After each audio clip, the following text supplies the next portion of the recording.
What manner of communications are these that ye have one to another, as ye walk and are sad?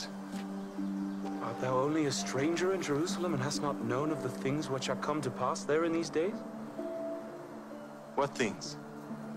Concerning Jesus of Nazareth, which was a prophet, mighty in deed and word before God and all the people, and how the chief priests and our rulers delivered him up to be condemned to death and have crucified him. But we trusted that it had been he which should have redeemed Israel. And beside all this, today is the third day since these things were done. Yea, and certain women also of our company made us astonished, which were early at the sepulchre. When they found not his body, they came saying that they had also seen a vision of angels, which said that he was alive. And certain of them which were with us went to the sepulchre and found it even so as the women had said. But him they saw not.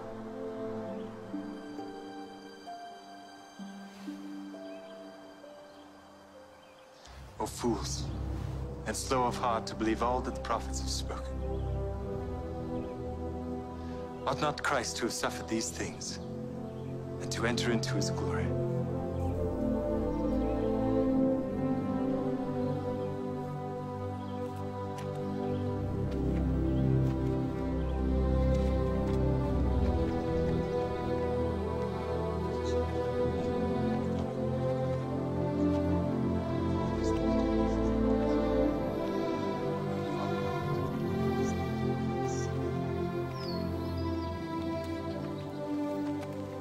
Abide with us, for it is toward evening, and the day is far spent.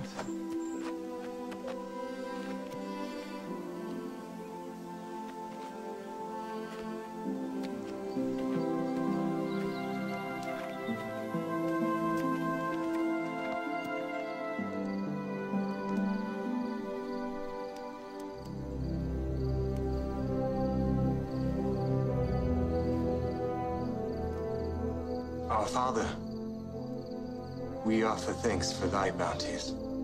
Amen. Amen.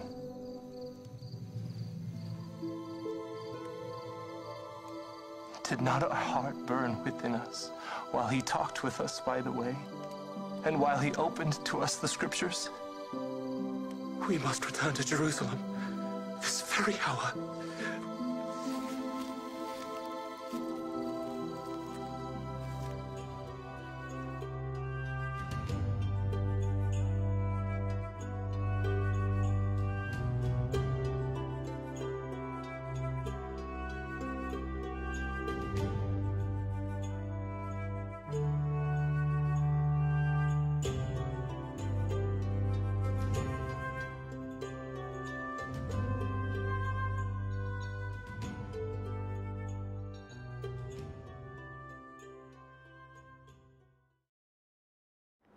Puji Tuhan, selamat sore ibu-ibu yang kami kasihi dalam nama Tuhan Yesus Kristus.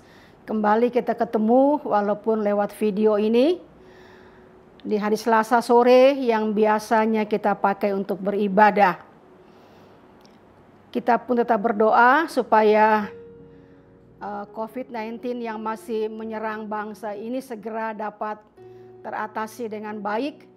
Dan kita kembali bisa berkumpul di gereja, di ibadah-ibadah yang telah ditentukan.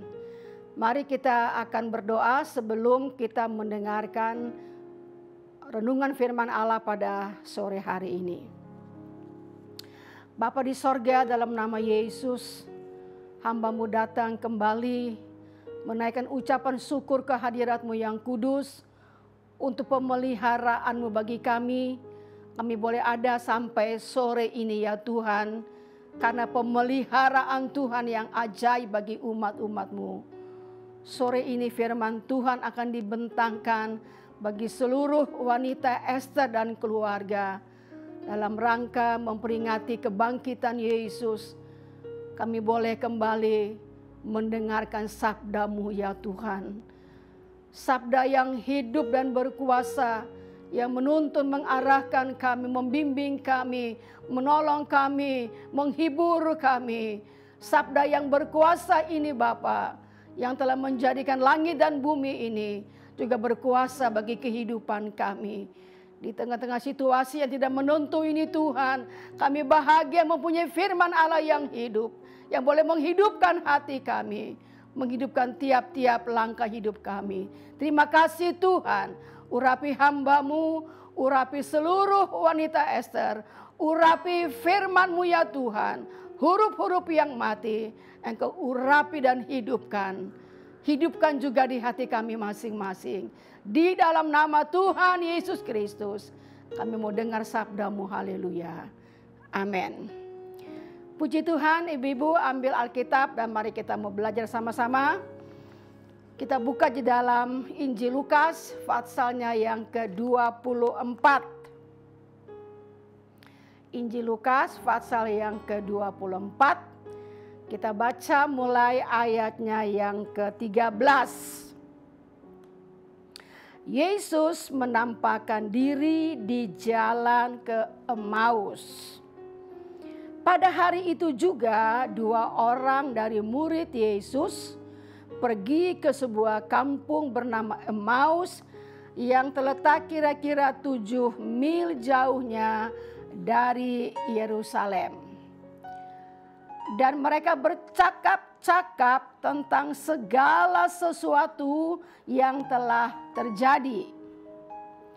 Ketika mereka sedang bercakap-cakap dan bertukar pikiran, datanglah Yesus sendiri mendekati mereka, lalu berjalan bersama-sama dengan mereka.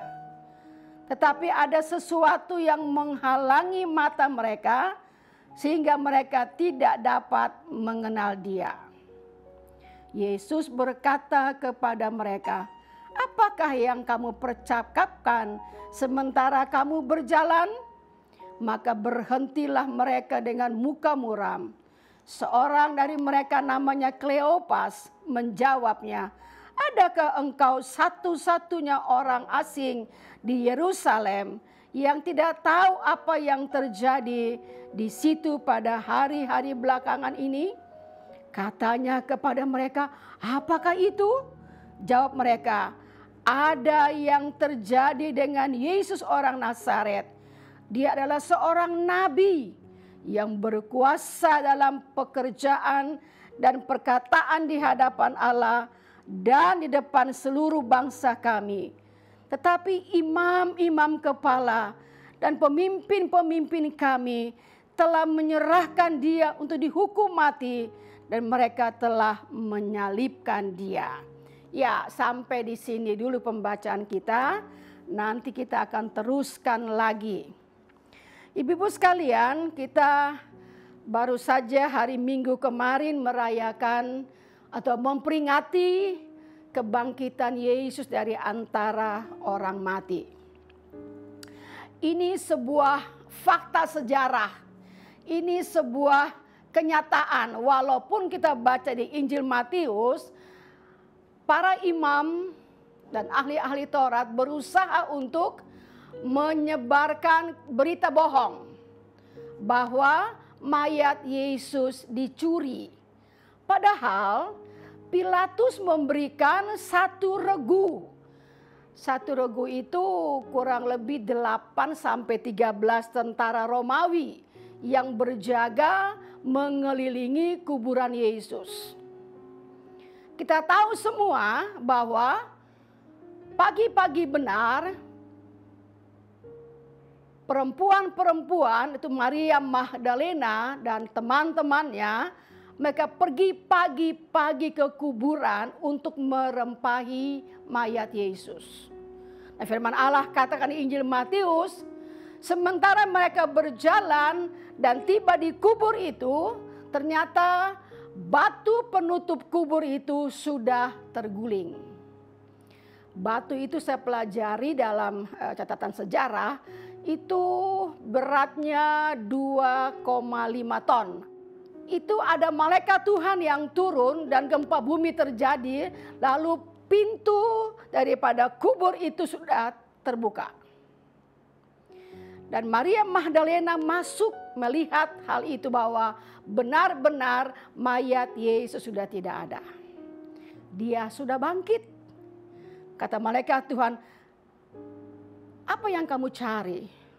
Kamu mencari Yesus orang Nazaret itu? Dia tidak ada di sini, dia sudah bangkit. Dia mendahului kamu ke Galilea. Ibu-ibu sekalian, ini sebuah fakta sejarah walaupun ada upaya untuk membuat kabar bohong. Dan Alkitab dengan jujur menyampaikan hal itu. Alkitab sebuah kitab yang jujur. Kalau biografi orang-orang besar dalam tanda kutip, pemimpin-pemimpin yang mulai menceritakan biografi mereka, mungkin ada saja yang disembunyikan. Tetapi di Alkitab kita pelajari tentang kehidupan Daud. Keberhasilannya dan juga kejatuhannya. Dan Alkitab mencatat dengan detail bagaimana itu Daud jatuh dengan Berseba. Tidak ada yang ditutupi. Semua dibuka. Dan kebohongan-kebohongan daripada pemimpin-pemimpin agama Yahudi pun dibuka di Alkitab ini. Mereka menyogok penjaga-penjaga kubur dengan uang yang banyak. Mereka menutup mulut para prajurit Romawi dengan uang yang banyak. Memberitakan bahwa Yesus dicuri, mayatnya dicuri oleh murid-muridnya. Dan berita itu sampai hari ini masih dipercaya oleh segolongan orang. Tapi bagi ibu-ibu dan saya, kita percaya Yesus sudah bangkit. Dia sudah bangkit. Karena itulah yang pernah dikatakan olehnya sendiri bahwa dia akan bangkit pada hari yang ketiga. Ya, ini sebuah fakta sejarah, ini sebuah kemenangan yang besar. Saya mau baca dulu ayat dari 1 Korintus pasal yang ke-15, mulai ayat 14. 1 Korintus 15 ayat yang ke-14. Demikianlah bunyi firman Tuhan. Tetapi andai kata Kristus tidak dibangkitkan, maka sia-sialah pemberitaan kami dan sia-sialah juga kepercayaan kamu. Ayat 17. Dan jika Kristus tidak dibangkitkan, maka sia-sialah, percumalah, kosonglah kepercayaan kamu, dan kamu masih hidup di dalam dosamu. Ayat yang ke-19. Jikalau kita hanya dalam hidup ini saja menaruh pengharapan pada Kristus, maka kita adalah orang-orang yang paling malang dari segala manusia. Dalam ayatnya yang ke-54. Dan sesudah yang dapat binasa ini mengenakan yang tidak dapat binasa, dan yang dapat mati ini mengenakan yang tidak dapat mati, maka akan genaplah firman Tuhan yang tertulis, maut telah ditelan dalam kemenangan. Hai maut, di manakah kemenanganmu? Hai maut, di mana sengatmu? Ya, kita baca firman Allah ini. Kalau Kristus tidak dibangkitkan, maka sia-sialah, maka kosonglah kepercayaan kita. Kita percaya kepada orang yang mati. Tetapi iman Kristen itu dibangun di atas kebangkitan daripada Yesus Kristus. Penganjur-penganjur agama yang lain mati dan mati. Tetapi Yesus Kristus Tuhan kita, Dia mati, memang dia harus mati. Sebab untuk itulah dia datang ke dalam dunia ini. Untuk menjadi korban tebusan. Darahnya dicurahkan sebagai penebusan bagi banyak orang.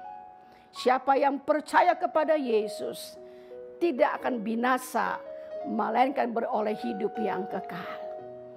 Jadi Kristus harus mati. Ada misi Allah di dalamnya untuk penebusan dosa. Nyawa ganti nyawa. Itulah yang dikerjakan oleh Yesus. Sebenarnya kitalah yang harus dipakukan di salib. Tetapi dia telah naik ke kayu salib dengan penderitaan yang luar biasa. Supaya kita bebas dari kehidupan kematian kekal dalam api neraka. Karena itu, kalau Kristus tidak dibangkitkan, sia-sialah iman kita. Tapi sekarang iman kita tidak sia-sia karena Kristus sudah bangkit. Haleluya.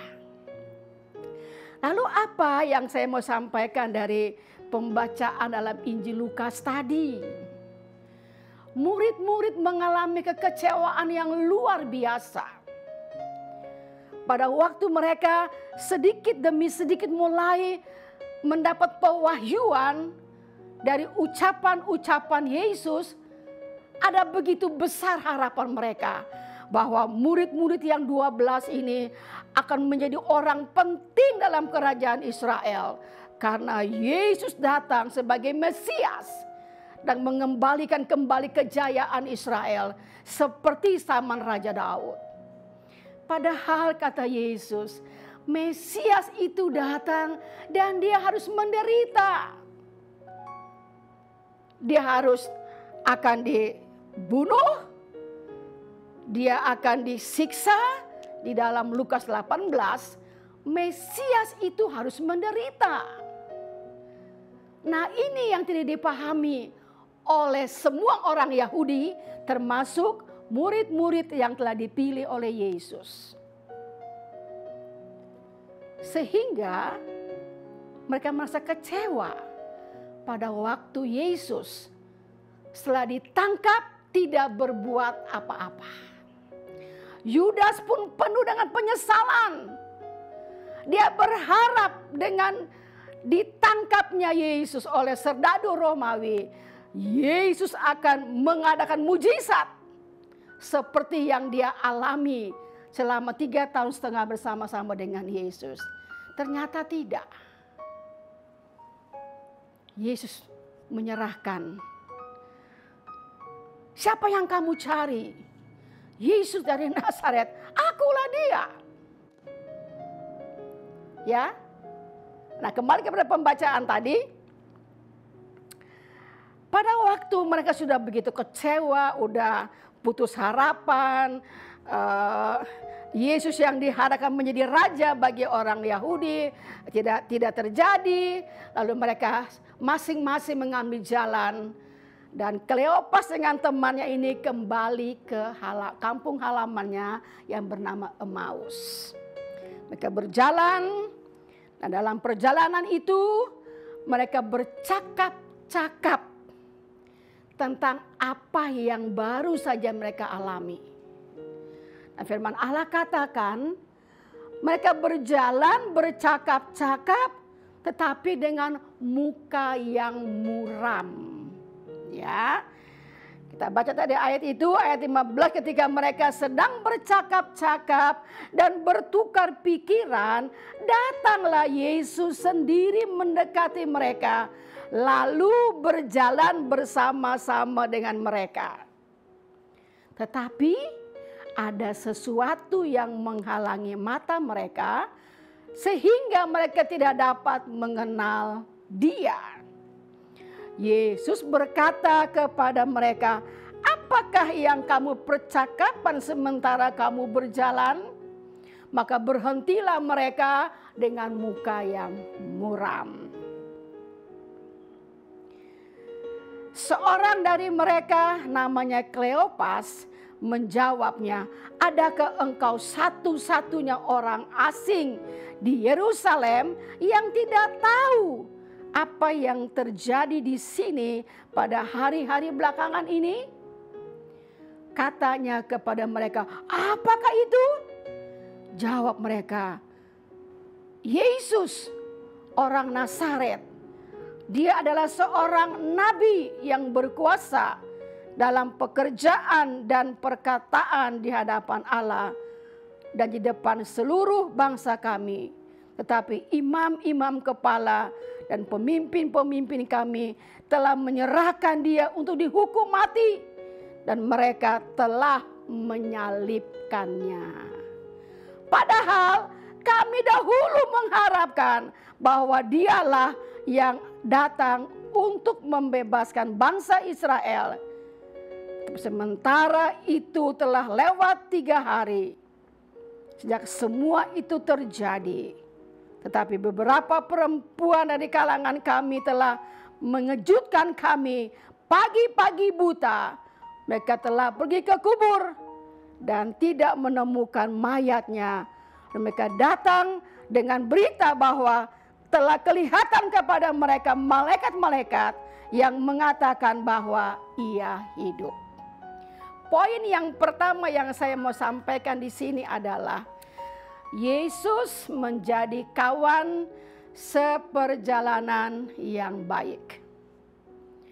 Kita mempunyai banyak kawan, mempunyai banyak teman. Belakangan ini saya lihat ibu-ibu seringkali selfie ya. Makan bersama bajunya merah semua ya. Punya banyak teman, punya banyak, ada grup-grup begitu. Ya. Kalau kawan itu baik, ya membawa dampak yang baik juga. Tapi hati-hati karena pergaulan yang buruk merusakkan kebiasaan yang baik. Di sini kita baca Yesus menjadi kawan seperjalanan yang baik. Hidup ini bagaikan sebuah perjalanan, ya. Hidup ini bagaikan sebuah perjalanan. Yesus mendatangi mereka, berjalan bersama-sama mereka, dan bercakap-cakap dengan mereka. Dia kawan yang sejati. Dia kawan dalam suka dan duka. Dia kawan yang mau mendengarkan apa yang sedang kita alami.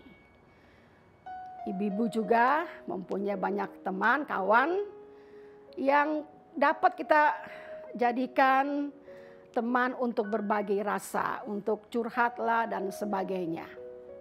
Tetapi di sini saya mau sampaikan bahwa jadikanlah Yesus kawan seperjalanan dalam hidupmu.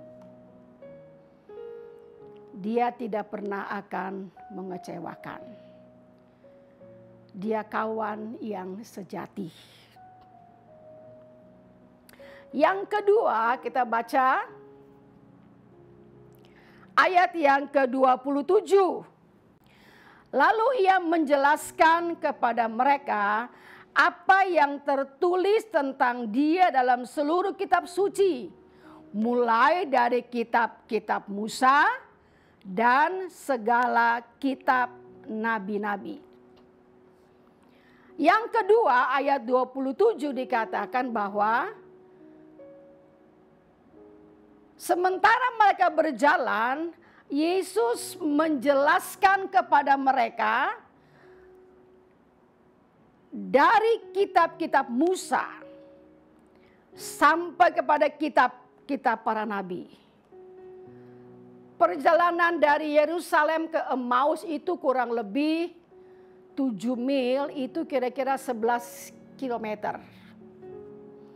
Itu perjalanan, ya belum kayak sekarang ya, bisa naik kendaraan. Dulu hanya hewan-hewan yang dipakai untuk kendaraan manusia, kuda, keledai dan sebagainya. Tetapi kedua orang ini mereka berjalan.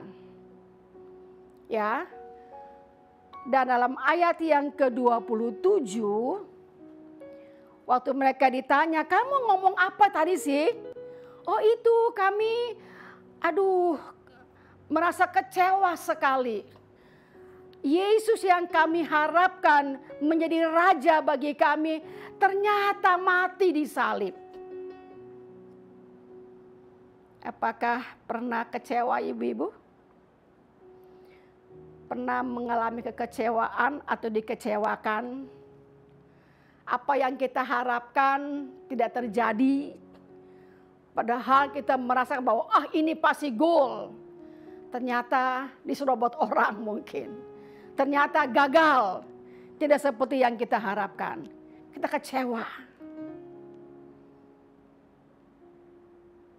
Tapi ada juga orang yang kecewanya dibuat-buat gitu ya. Kecewa yang dibuat-buat.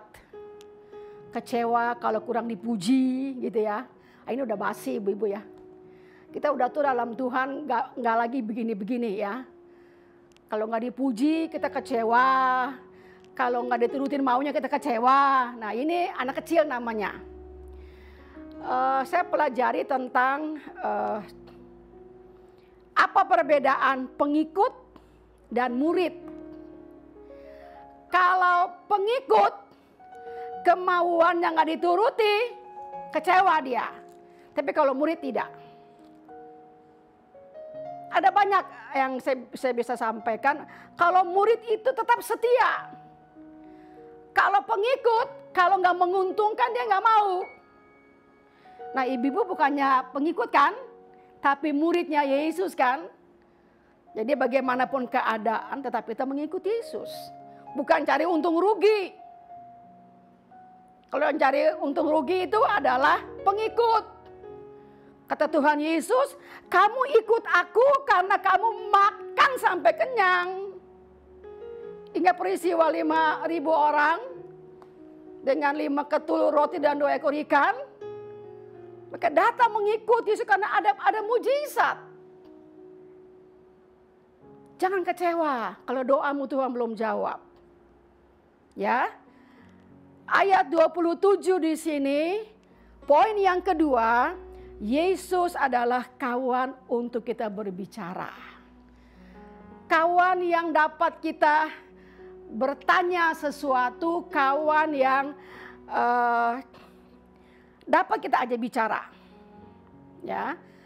Dia adalah konselor, teman itu dalam poin ini Yesus adalah teman bicara yang baik atau konselor yang baik. Dia menjadi pembimbing dalam hidup kita. Dalam Yesaya pasal yang ke-9 ada satu gelar yang disandang oleh Yesus adalah dia adalah penasehat, ajaib. Dia adalah konselor yang agung bagi kita. Yesus kawan yang dapat tempat kita menyampaikan semua keluhan kita. Dia konselor. Dia bukan hanya mendengar, tapi juga dia memberikan kita jalan keluar. Dia teman yang baik, yang dapat kita ajak bicara, dan dia juga memberikan bimbingan kepada kita, memberikan kita jalan keluar.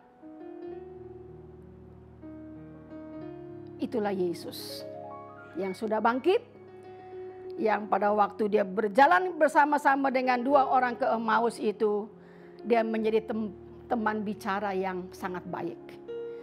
Ibu-ibu baca, dia menjelaskan dari kitab-kitab Mose, kitab-kitab Musa. Kejadian, Keluaran, Imamat, Bilangan, Ulangan. Dan kitab para nabi. Sepanjang 11 kilometer berjalan itu ibu-ibu, Yesus menjelaskan semua tentang dirinya dari kitab-kitab tadi.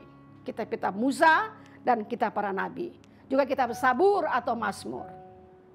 Tetapi firman Allah katakan, Kleopas dan temannya ini tidak mengenal itu Yesus. Sekalipun nanti kita baca di belakang, hati mereka berkobar-kobar. Mereka menjadi mengerti, oh rupanya kami salah selama ini. Ya, Jadi poin yang kedua adalah Yesus adalah kawan berbicara yang baik. Kapan ibu-ibu ngobrol sama Tuhan? Saat kita berdoa, kita ngobrol dengan Tuhan. Kita bicara dengan Tuhan. Nanti pada saat kita mendengar firman Tuhan, dia jawab doa-doa kita. Atau dengan Roh Kudus langsung dia memberikan jawab di hati kita. Jadikan Yesus kawan bicara yang baik. Bukan hanya kawan bicara yang baik, tapi dia juga pembimbing. Dia konselor yang ajaib. Puji Tuhan. Yang ketiga, kita baca di situ bahwa mulai ayat 28. Mereka mendekati kampung yang mereka tuju. Lalu ia berbuat seolah-olah hendak meneruskan perjalanannya. Tetapi mereka sangat mendesaknya, katanya, tinggallah bersama-sama dengan kami. Sebab hari telah menjelang malam dan matahari hampir terbenam. Lalu masuklah ia dan tinggal bersama-sama dengan mereka. Waktu ia duduk makan dengan mereka, ia mengambil roti, mengucap berkat, lalu memecah-mecahkannya dan memberikannya kepada mereka. Ketika itu terbukalah mata mereka dan mereka pun mengenal dia. Tetapi ia lenyap dari tengah-tengah mereka. Ya, Yesus adalah tamu yang baik di rumah kita. Dia seorang tamu yang sopan.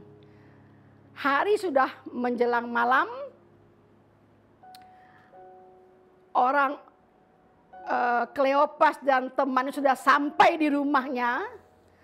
Firman Allah katakan mereka mendesak Yesus.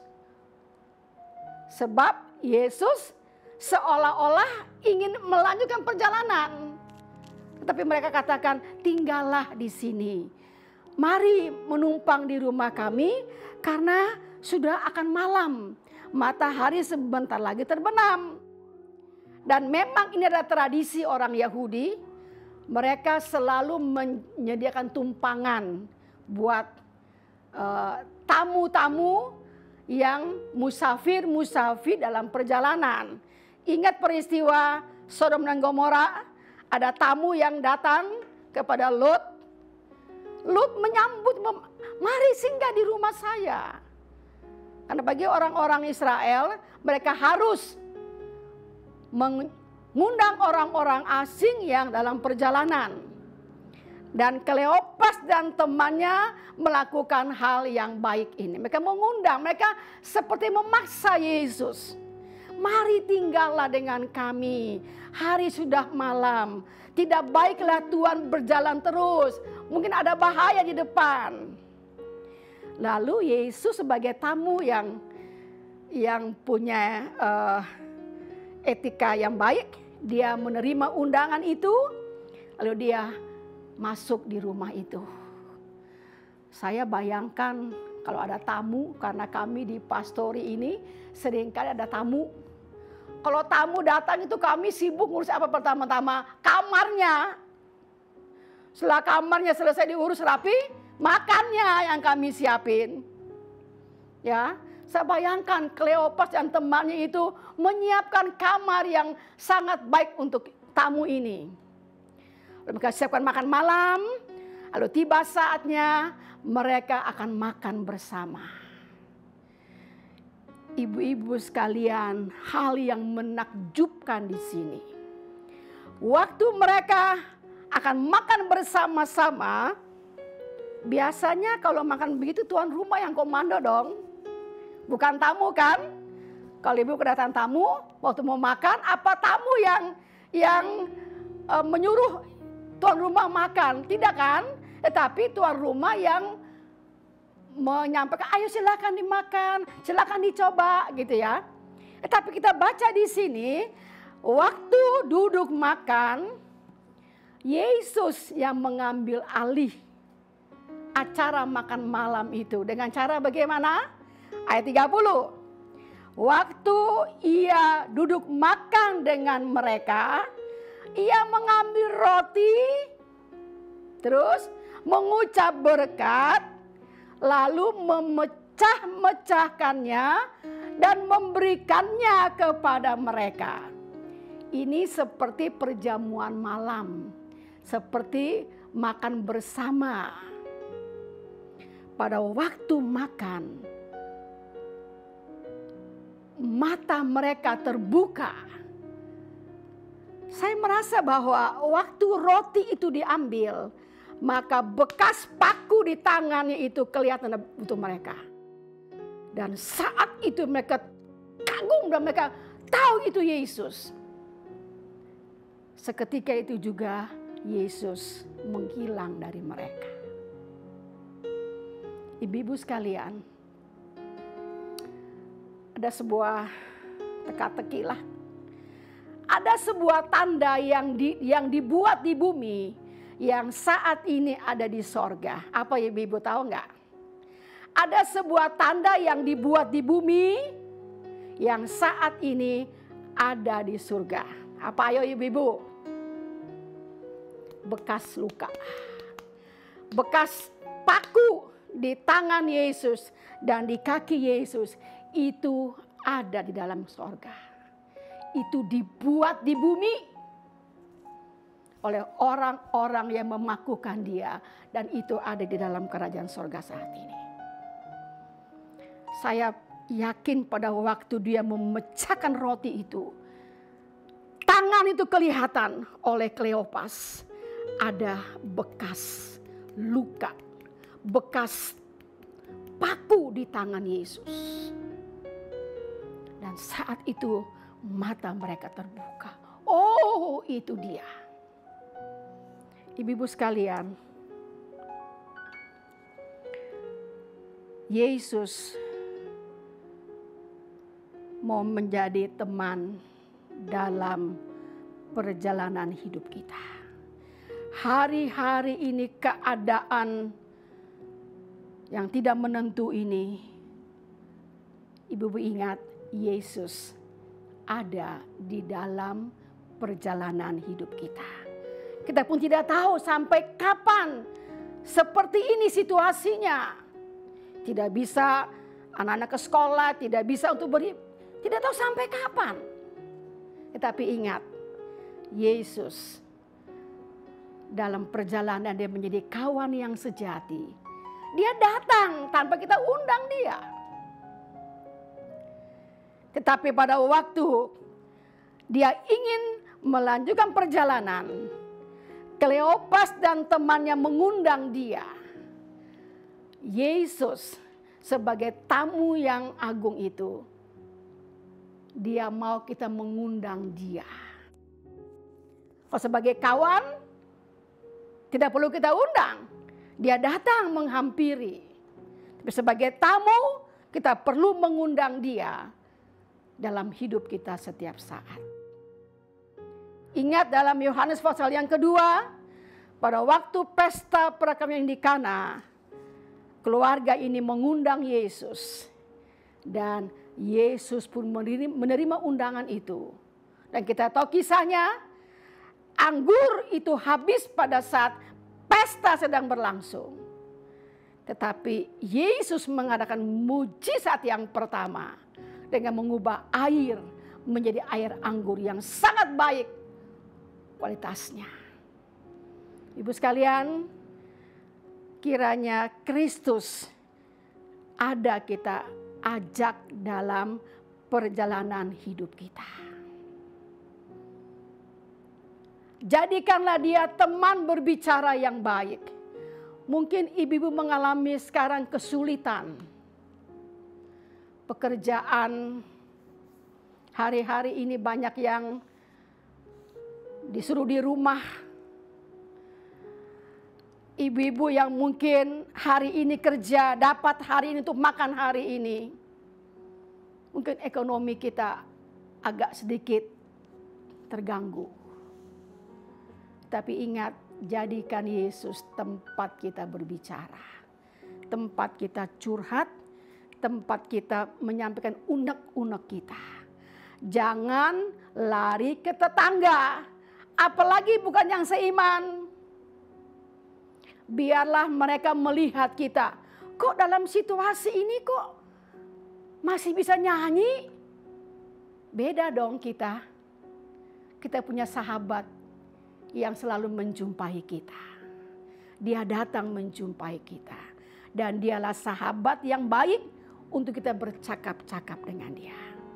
Ibu-ibu sekalian, di situasi yang belum tahu kapan kita akan kumpul untuk ibadah, saya mau beritahu ibu-ibu lewat video ini, setiap hari kita naikkan pujian penyembahan kepada Tuhan. Mau setengah jam, yang punya waktu setengah jam, ambil waktu setengah jam untuk memuji dan menyembah Tuhan. Kalau saya setiap hari 10 lagu yang saya nyanyikan. Dan herannya kalau saya mulai satu lagu, itu akan terus berentet sampai saya hitung 1, 2, sampai 10 lagu. Baru saya berhenti, saya berdoa. Jadi ibu-ibu lewat video ini, mari kita bangun pujian dan penyembahan di rumah kita masing-masing. Terserah ibu punya waktu, yang bisa setengah jam. Yang mungkin hanya 1/4 jam, silakan. Kalau yang bisa sampai 1 jam, silakan. Nah kan puji kepada Allah, memuji Tuhan dengan segenap hati. Saya pun sudah lakukan itu. 10 lagu saya hitung sampai 10, baru saya berhenti. Ya, mulai Selasa ini ibu-ibu, terus ke depan kita bangun puji-pujian bersama-sama di antara jemaat Tuhan. Kalau anak-anak mau ikut silakan, suami mau ikut silakan. Tapi saya himbau ibu-ibu, kita mulai hari Selasa ini, kita adakan pujian penyembahan di rumah kita masing-masing. Tuhan berkati kita sekalian. Kesimpulannya, jadikan Yesus teman dalam perjalanan hidupmu. Jadikan Yesus teman bicara yang baik. Dijamin gak bocor rahasianya ibu-ibu. Yang ketiga, perlakukanlah Yesus sebagai tamu yang agung dalam hatimu. Berikan dia tempat yang istimewa di hatimu. Puji Tuhan, kita akhiri renungan firman Allah pada sore hari ini, dan mari kita berdoa. Kami datang kepadamu ya Tuhan Yesus. Dari apa yang dialami oleh Kleopas dan temannya, kami boleh mengerti bahwa Engkaulah teman kami yang sejati. Hidup ini bagaikan sebuah perjalanan yang kami tidak tahu di hadapan kami apa yang akan terjadi. Kami bersyukur kepadamu Tuhan. Engkau sendiri yang datang mendapatkan kami. Engkau berjalan bersama-sama dengan kami. Seperti Daud berkata, Tuhan adalah gembala yang baik. Dia membimbing kepada air yang segar, kepada rumput yang hijau. Kristus yang bangkit itu adalah teman untuk kami berbicara dengan bebas. Semua rahasia di hati kami sampaikan kepadamu ya Tuhan. Dan Engkau selalu memberikan kami jalan keluar. Terima kasih untuk pribadimu yang begitu agung bagi kami. Engkaulah tamu kehormatan kami. Kami berikan tempat yang spesial di hati kami ya Tuhan. Terima kasih Bapa, hamba berdoa bagi seluruh wanita Esther. Dengan keluarga mereka masing-masing, di mana mereka berada. Di seluruh penjuru kota ini ya Tuhan. Kami semua menjadikan Engkau sahabat kami yang karib. Sobat kami yang setia. teman seperjalanan kami. Tempat di mana kami curhat. Engkaulah tamu istimewa kami ya Tuhan. Berkati usaha pencarian umat-umat-Mu. Apa yang dipegang tangan mereka Tuhan. Yang diupayakan untuk makan setiap hari. Engkau cukupkanlah Tuhan. Engkau yang berfirman membukakan jalan bagi kami Tuhan. Yang banyak tidak berkelebihan. Yang sedikit tidak kekurangan. Engkau cukupkan kami ya Tuhan. Taruhkan kami di hati kami nyanyian. Puji-pujian kepadamu ya Tuhan. Biar kami mau mengambil waktu memuji Engkau. Dengan waktu kami yang ada Tuhan. Dalam kondisi yang seperti ini. Kami mau seperti Paulus dan Silas. Menaikkan puji-pujian kepadamu. Terima kasih Bapa. Teguhkanlah firman-Mu di hati kami. Engkaulah kawan kami yang sejati. Terima kasih Tuhan. Kami terima sabda-Mu dengan mengucap syukur. Dan kami percaya kebangkitan-Mu membawa kemenangan yang besar bagi kami. Damai sejahtera Allah yang melampaui segala akal itu. Mengawali hati dan jiwamu. Dalam Yesus Kristus Tuhan. Mulai malam hari ini. Besok dan sampai Maranatha. Kristus datang kembali. Haleluya. Haleluya. Amin. Tuhan berkati ibu sekalian. Jangan lupa. Mulai Selasa ini. Kita adakan pujian penyembahan. Minimal 1/4 jam. Tuhan memberkati. Amin.